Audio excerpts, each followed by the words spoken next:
আমার আমার খাজাঞ্চি খুব শরীর খারাপ, ও তাই নিজের দেশের বাড়ি চলে গেছে।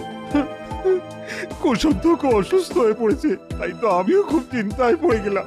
কে কে এখন রাজকোষের দায়িত্ব নেবে? এই তো মহারাজ, আপনার সামনে জল জ্যান্ত দাঁড়িয়ে আছি, আমি ছাড়া আর কে দায়িত্ব নিতে পারে বলুন? না মহারাজ, ন্যাড়া বেলতলায় একবারই যায়। আপনি অনেকবার মন্ত্রীকে দায়িত্ব দিয়ে ভুগেছেন।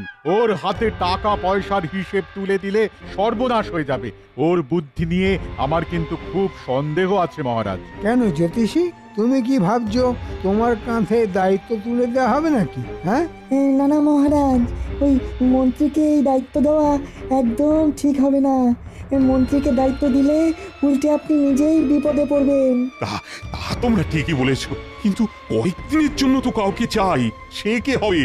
রাজকোষের দায়িত্ব বলে কথা, পুরো রাজ্যের সম্পদ। মহারাজ, আমার মতে এই সভা